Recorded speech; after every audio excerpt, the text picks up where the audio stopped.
What's going on, everybody? Eric Lindquist at Stochastic here on the Odd Shopper channel, coming to you with another edition of Lindy's Leans, Likes, and Locks MLB edition. Hit that like button, subscribe button, notification bell. Goes a long way for me on this video and goes a long way for you. That way you become apprised whenever great content is going live here at our little neck of the YouTube woods.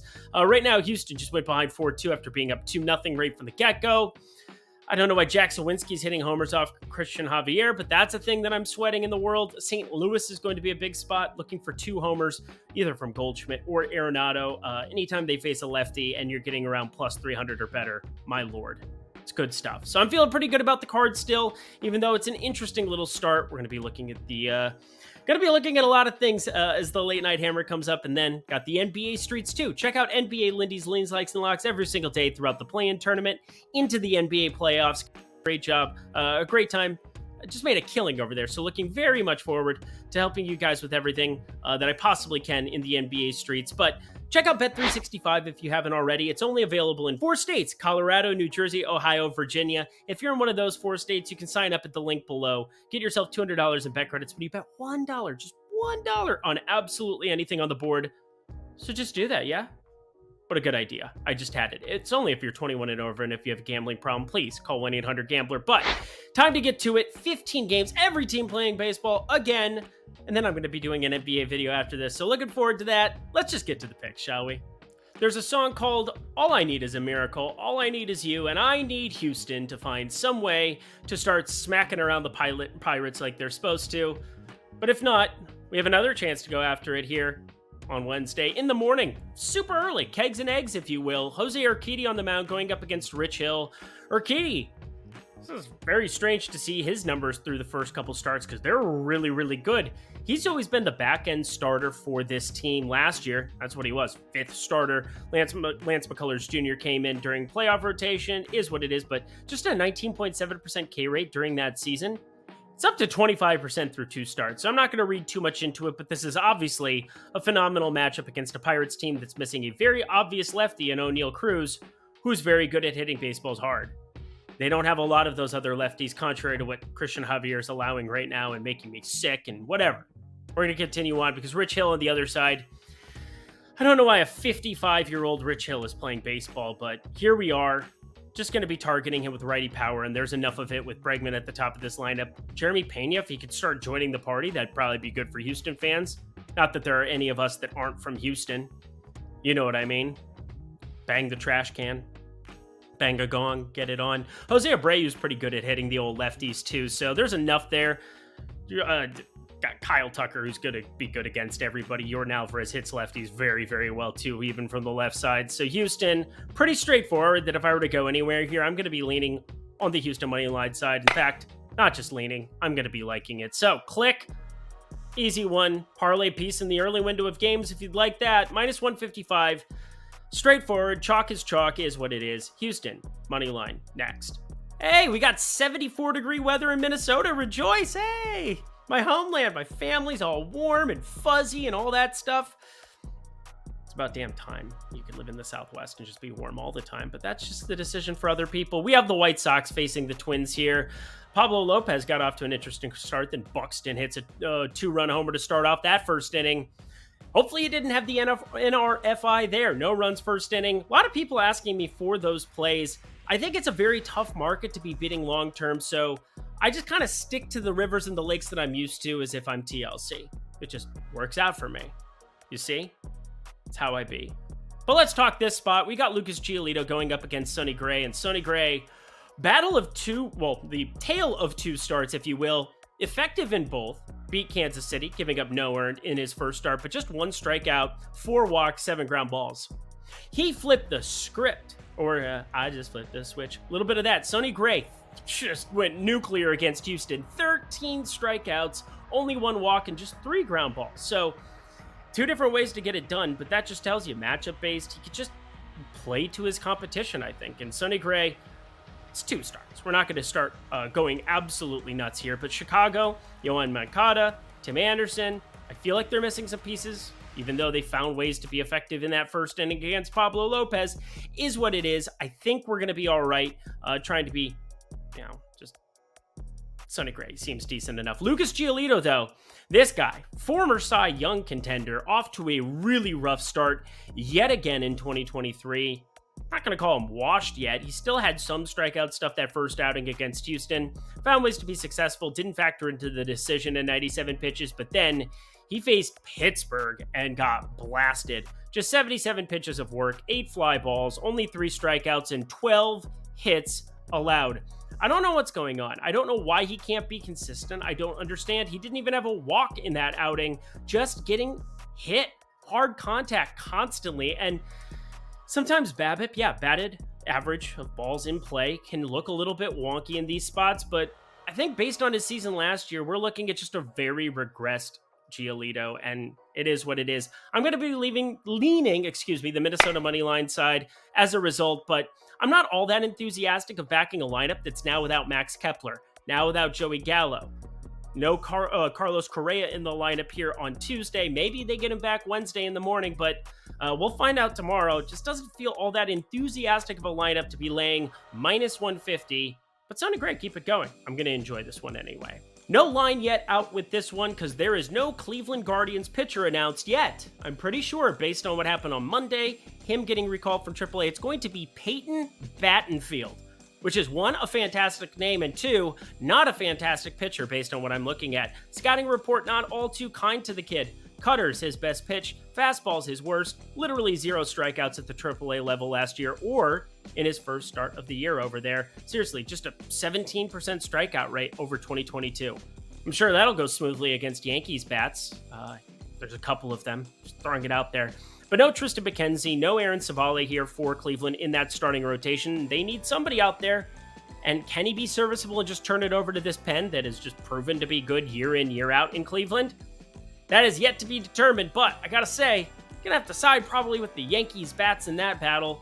On the other side of this one, in this outing, it's not like I'm all that enthusiastic to be laying money on Clark Schmidt as your starting pitcher.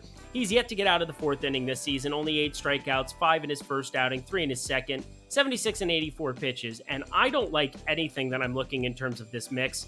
Doesn't look like he's really locating his fastball all that well. Not enthusiastic by anything, and Cleveland, we know that they don't strike out a lot. They will never strike out a lot. It feels like that's just like an eternal thing that you can just lock Cleveland into every single year. Just a 20.2% K rate against righties for the season.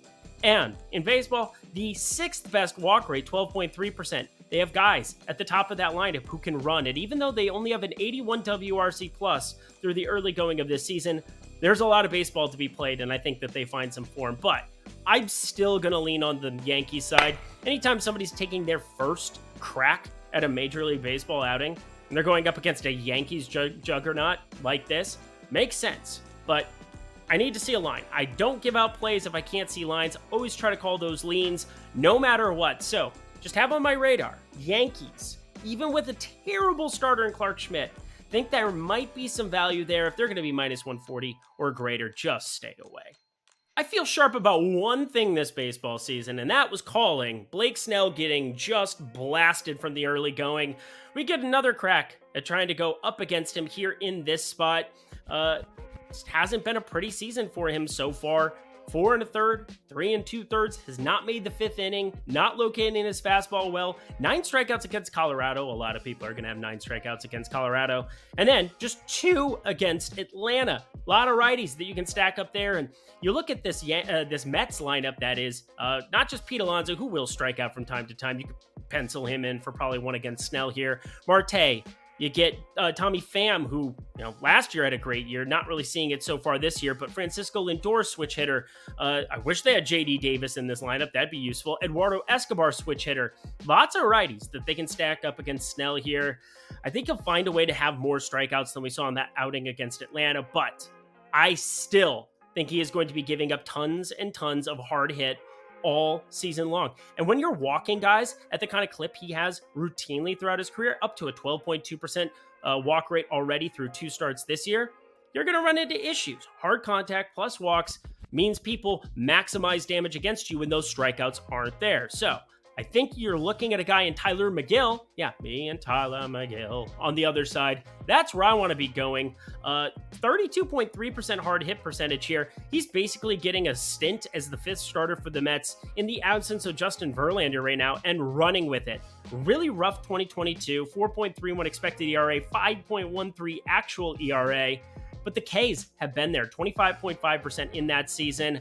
I expect them to start showing up here too, just 22.2% through 2 starts, but he's finding ways to just be successful, pounding the zone with fastball, mixing in a slider that's a really good pitch, basically a 2-pitch pitcher. I know he has a changeup and a curveball in the arsenal, but he doesn't really throw those in any kind of a meaningful way, although I think that curveball, maybe it's getting developed here. Last season really didn't have it, only had 20 total pitches of it, but we're seeing it 11 times already through 2 starts. It looks like it could be pretty decent going forward. You're going to need it against some of these lefty bats in the San Diego lineup, but I think Tyler McGill, serviceable enough, good enough, that we should be backing him in a pick'em spot here at home up against Blake Snell. Just going to be a target for me here in the early going. Snell will start finding form later on as we go, but right now, not looking great. So, Mets money line. I like it. Fire it up. To the Cubs and Mariners, and we are talking pitching here in Wrigley Field. As you can probably already know, we saw some wind blowing out there a little bit earlier, 10 and a half total it started getting to. I was a little bit late to the party there, was busy doing some golf coverage. You can check out that over on the Odd Shopper Golf channel as well. Hit 2 outrights, did not have a good Masters week, so is what it is. You win some, you lose some, but we're trying to win more than we lose. That's the whole goal of these videos. That's something that Logan Gilbert is pretty good at doing there on the old Mariners side so far this season. Hasn't found a W, but really good form already. Fastball looks like it's up to snuff. 7 Ks, 6 Ks against Cleveland. Tough to face the same team twice from the get-go, once at home, once on the road. Obviously, the home one went a little bit more successful than the road outing, but I digress. That's a team that doesn't strike out a lot, and the Cubs should provide him some strikeouts. I'm going to be paying attention to those K-props for sure, but I like what we've seen out of Marcus Stroman here so far. He's been shut down through 2 starts, and it's been to both sides of the plate. Now, remember last year, talked about him opening day because he was the opening day for the starter for the Cubs.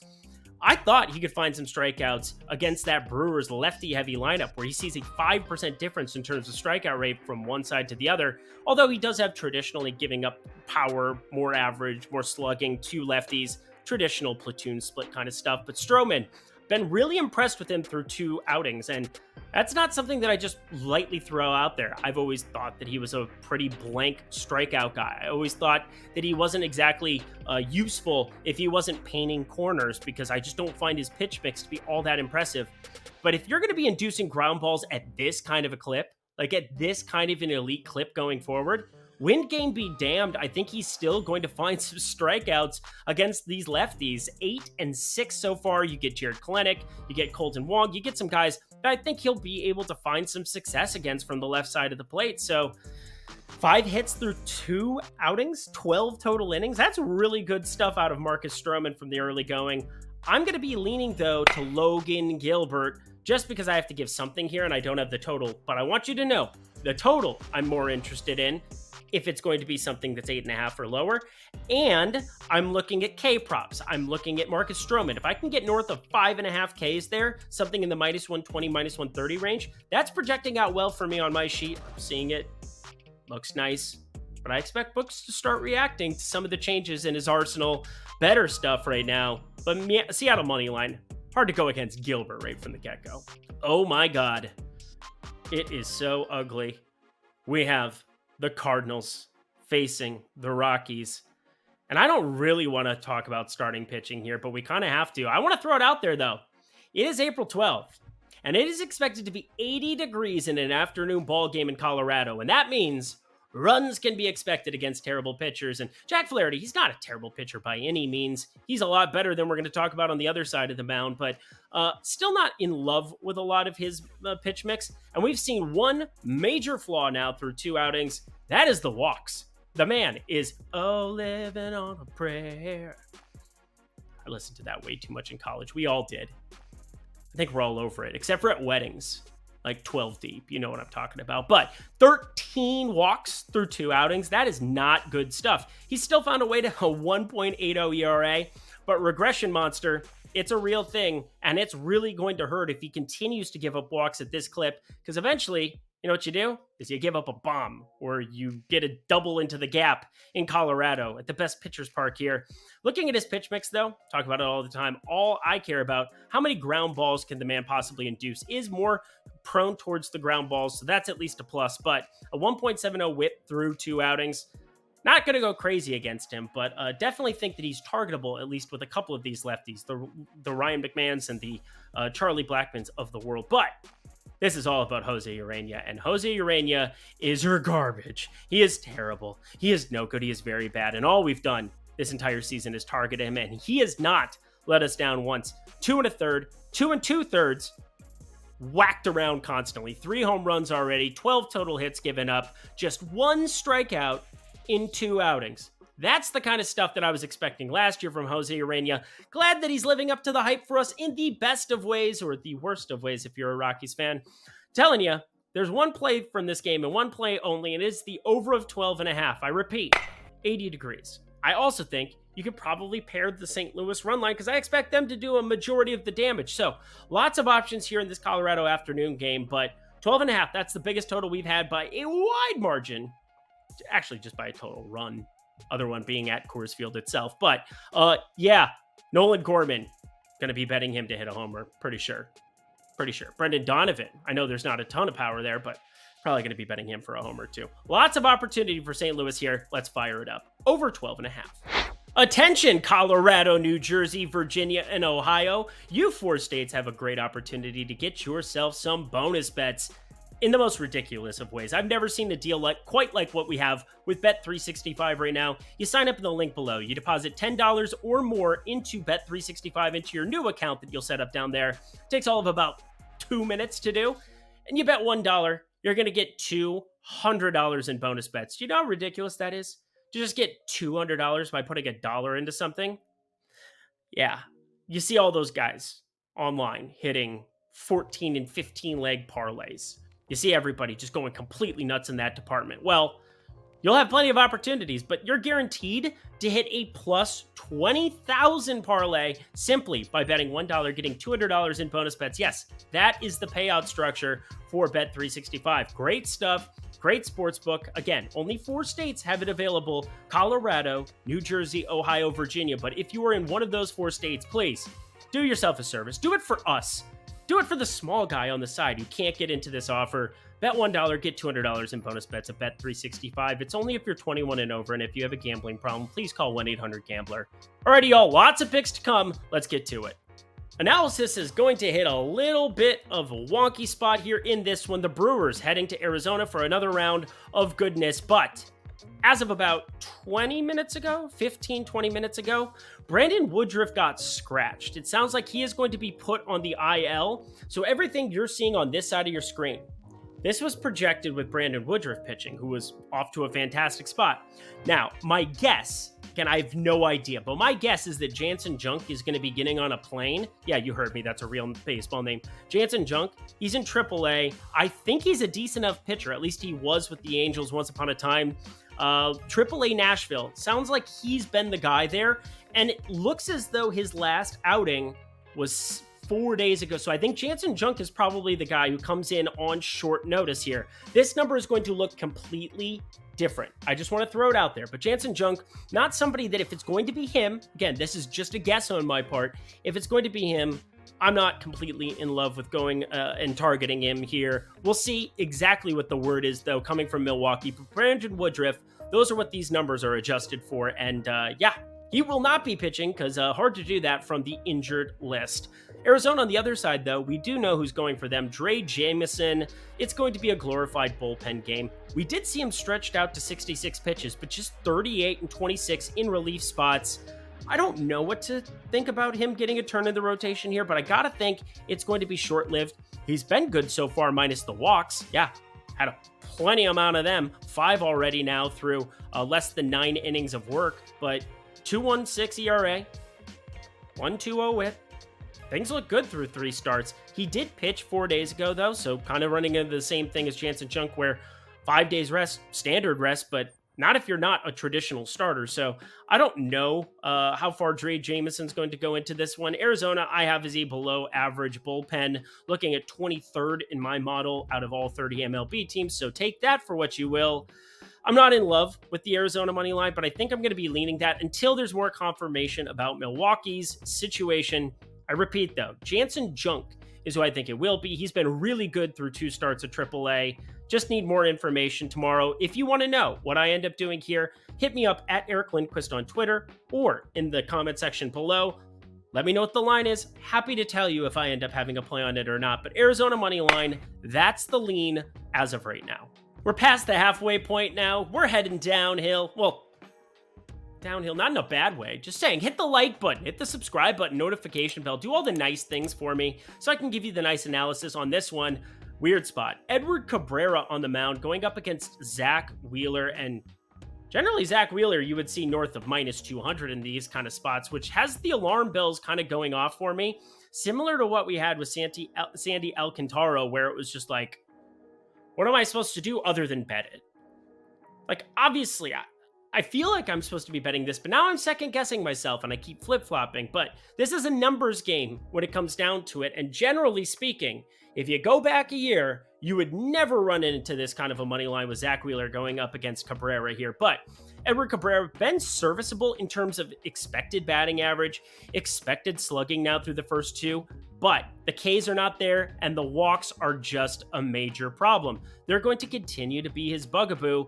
If he figures those out, I think he could be a very good, very serviceable, at the very least, pitcher in the bigs. But 13 walks through 2 outings, that is just an egregious kind of number. That's why you see a 2.25 whip, which is like make-believe video game stuff. But Zach Wheeler on the other side hasn't been his prototypical self here through 2 outings now. You're just seeing a small sample size, so we'll take it for what it is. But 9 2/3, giving up lots of hard contact, 6 earned runs. This isn't the kind of stuff you normally see from Wheeler, and luckily for him, he's facing a team where the only lefty you really got to get by is Luis Arraez. Yeah, it's a team that I think is going to be much more prone against lefty pitching, so I think this is a really good spot to maybe jump back on Zach Wheeler, but my model has plus 1.5 Miami as the lean, and I'm not in love with it. Just throwing it out there. It's not something that I'm absolutely in love with, but the numbers are the numbers, and so far, Cabrera, again, the walk situation, you get Trey Turner leading off there. Tell me that he doesn't run amok in this kind of a situation. And then Wheeler, I think I'm going to trust to bounce back sooner rather than later. So I want to be early to that. I'm just going to be leaning this for right now, but this could very easily, instead of the plus 1.5, turn into Phillies money line. If that number can dip down below minus 180, that's kind of what I'm looking for. But at minus 190, just going to be staying away from this game entirely. Speaking of my model, it's been completely broken with this crazy Washington and Angels series, and we've got a pitcher that's really surpassed expectations on the mound here for Washington in this one. Mackenzie Gore, he's the lefty. He's the other piece along with C.J. Abrams, who, that has not been going well. But C.J. Abrams and Mackenzie Gore, the 2 centerpiece pieces to get back from San Diego in exchange for Juan Soto last year at the deadline. Good stuff. Mackenzie Gore's just been good so far. We're looking at 11 1/3 innings. Again, very limited sample size here. Faced Atlanta, though, and then was in Colorado. Found ways to be successful in both, and that bodes really, really well. This Angels team, I do expect to strike out a little bit here, but 94 WRC plus so far against righties. That's been one number, but against lefties, the Angels, first in baseball, 161 WRC plus. And when you're better than Tampa Bay in any category right now, you got to make notice of it. So the Angels have been absolute lefty killers now through, less than 2 weeks of baseball? A lot of time. But Anthony Rendon, Hunter Renfroe, having them both there, that's going to bolster this lineup for sure in terms of lefty killing ability. And the Angels on the other side, it's a pitcher that I like. Griffin Canning is somebody that I think long-term, I think is going to be all right, but it's so hard to tell. He went and did a rehab start at Single-A Inland Empire. Like, what are we doing with our lives? 5 innings, struck out 10 batters. That doesn't mean a whole lot in Single-A ball. Now, we saw at the end of last year, he got sent down to AAA, found strikeout stuff, came back, and was serviceable in that second half of the season. Can he do the same thing here? I don't know. This is kind of a single A lineup here on the Washington side of it, but you get Joey Meneses. I'm not sure if Stone Garrett sticks around. Why wouldn't Stone Garrett stick around? What is Washington doing sending him back in any way, shape, or form? I would be playing him every single day that ends in Y. But Alex Call at the top of that lineup, even against right on right, decent enough. Lots of pieces that I think on the Washington side can do just enough. Oh, and it's an afternoon game in Los Angeles, so that bolsters a little bit of the weather. I think 9.5 is a little bit low. In fact, I like more than it. It gets a thumbs up. It falls into that category. Go Trout. Hopefully Ohtani doesn't sit coming off of pitching on Tuesday night, even though that hasn't started here yet. Pay attention to news here, but as of right now, I think the over of 9.5, serviceable like play. To Baltimore, to Camden we go, and might be targeting another over. I'll get to that here in a second, but we start on one side. Dean Kramer on the mound yet again for Baltimore. I find him to be not all that good, but he's better than Ken Waldichuk, and I ask this every time. How much wood could a Waldichuk chuck if a Waldichuk could chuck wood? I don't know, but I know he can't chuck a baseball. End the stream there. Just it. Or, I don't know. 693 expected slugging through his first couple outings.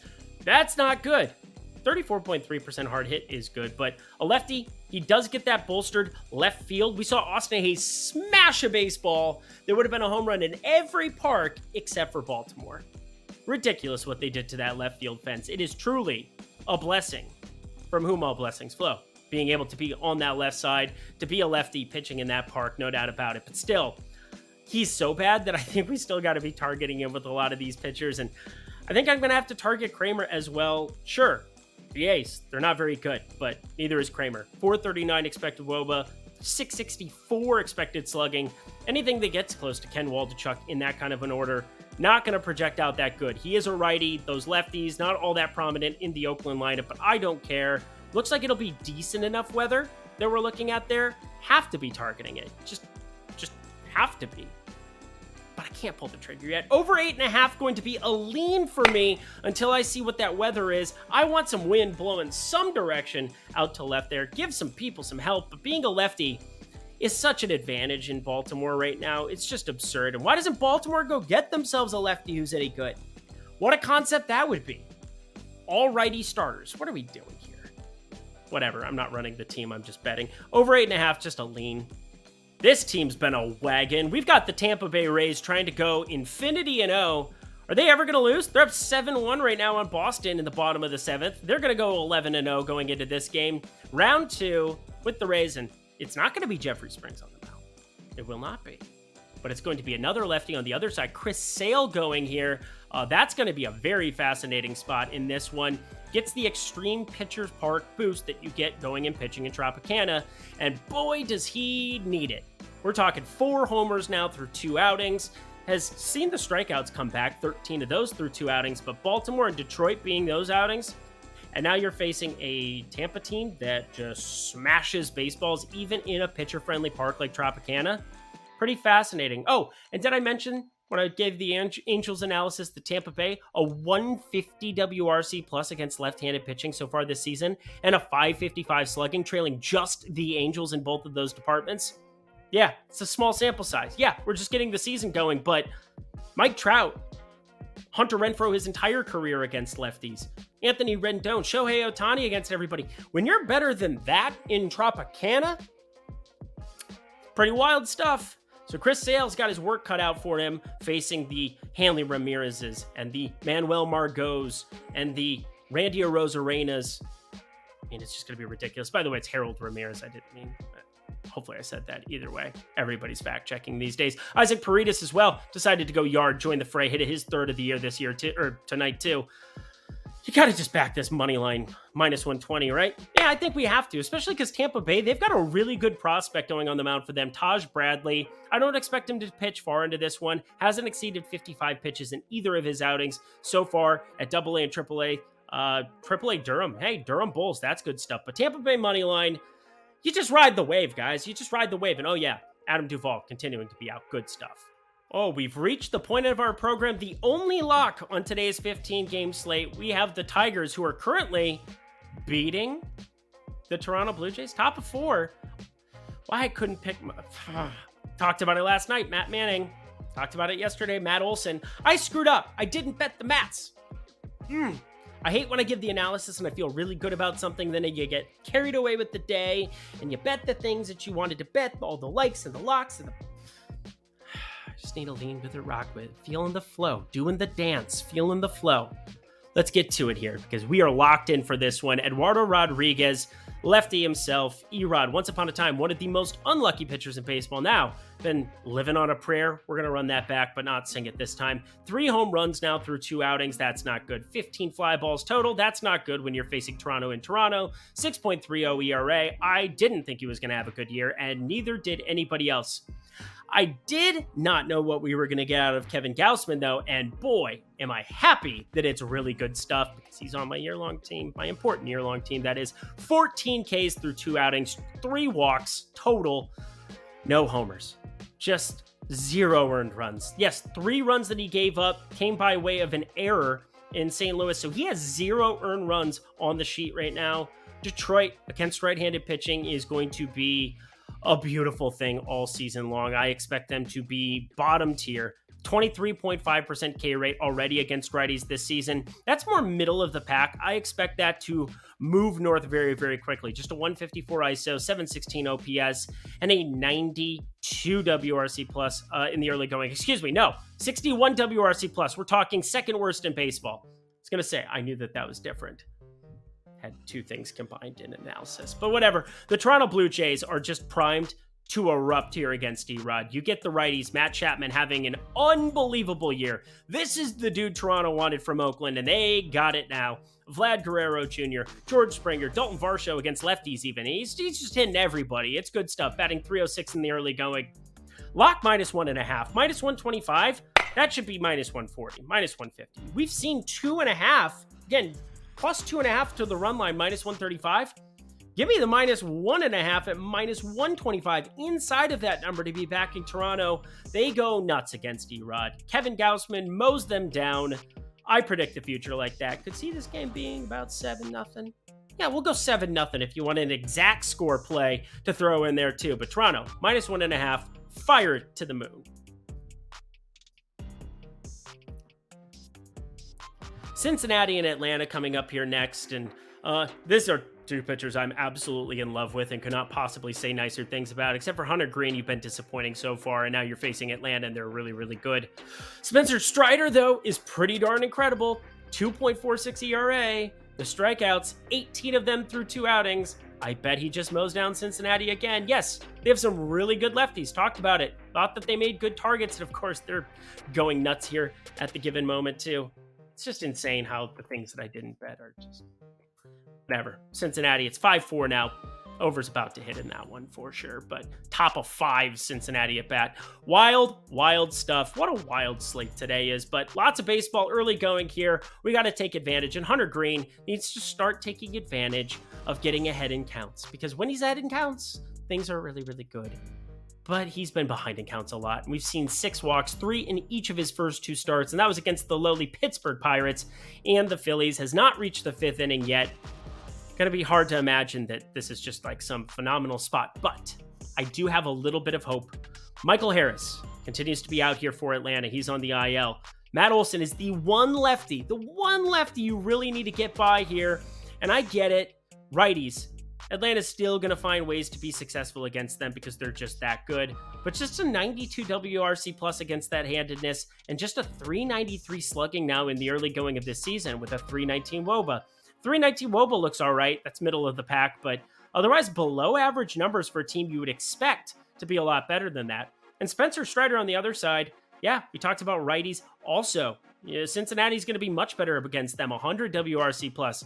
But they have a 25.1% K rate against right-handed pitching so far. That's top 10 in baseball. I expect that number to go up. So yeah, TJ Friedl, Vossler, all these guys, doesn't matter. We're going to back Strider, but we're going to back him in congruence with my dude. We're going to take an under of 8 and lean that direction. I hope, I pray that this number moves to 8.5. That's what I'm hoping and praying for. Now, it's Strider on the mound, so I doubt that ends up being the case, but this is a wait-and-see approach. If it gets to 8.5, you fire it quick. It's Hunter Green protection, but Under 8, just a lean as it is right now, but pretty sure if I find that adjusted line inside of, if anywhere close to standard juice, minus 115, minus 120, I will be taking the under of 8.5. Kansas City and Texas are up next in this one, and two pitchers that I don't know what to make of. I think this is probably the most difficult handicap on the board for me, and I do mean that. Brad Keller, similar to Mitch Keller, they're both finding success, and I don't quite understand it. Nathan Eovaldi, we love seeing the velocity back for him, nearly hitting 100 on the gun once again for the Texas Rangers. But starting with Brad Keller, I was digging through some of his pitch mix and trying to see if he made any adjustments. I think he's been lucky through the first couple starts. However, 11 ground balls against San Francisco, a very lefty-heavy team. Maybe it's just me watching Lance Lynn give up batting practice to San Francisco, and it's in the back of my head, but I watched a little bit of that outing against San Francisco, pulled that up on the old MLB app, and then, just found some clips here and there. San Francisco, I don't know, he looked really good facing them, was ahead in counts. 11 ground balls is not something that just randomly shows up there. Had more strikeouts against Minnesota, less success as well. Only 6 ground balls in that one, but 6 strikeouts, 7 walks through 2 outings though. The 1.45 whip, 2.61 ERA, something's got to give here. I'm just not sure that at minus 175, I'm willing to do that with Nathan Eovaldi either. And Nathan Eovaldi, we see the velocity tick right back up. We have 6 strikeouts in his first 2 outings, and he has been very serviceable. Found ways to win one against Philly, got outdueled by Marcus Stroman. That's going to happen, considering Marcus Stroman, I think, has made some improvements. But I don't know really what to tell you here about Eovaldi either. I think he's probably gotten by on just straight up velocity against a Philly team that's really been on the struggle bus. Still no Bryce Harper there, no Rhys Hoskins, and then the Cubbies on the other side. I don't know. It seemed like the wind was blowing in there. Marcus Stroman took advantage as well. So I'm not going to go gaga or goo goo for gaga for either one of them. All I hear is radio goo goo, and we're just going to be leaning plus 1.5 on Kansas City. It's the best projected thing for me, and I don't really know what to tell you, but not all that appealing. We have reached the end of our boarding walk. Another 15-gamer in the books, another 40-minute odyssey down the baseball. Oh, it's just fantastic. It's great having baseball back. I need to be winning more bets, though. Dodgers going up against the San Francisco Giants here in this one. And I think that this is a pretty straightforward attack. I came off of a game that I didn't really know what to do with in Kansas City, Texas. Fortunately, with 15 games, you don't want to be betting everything. That is problematic. That is not a great long-term ROI thing, but I think there's a really good play here. Alex Cobb so far this season starting to show a lot more form, and similar to Mitch Keller I just broke down, Alex Cobb, 12 ground balls against KC in that exact same outing. That was in San Francisco, and that's why I'm saying Mitch Keller. I don't know what to make of that outing against San Francisco, but against the Yankees, found a little bit of problems, but that's going to happen against the Yankees, so I'm willing to overlook it. Went from 76 to 97 pitches in that second outing. Stretched out, looks good.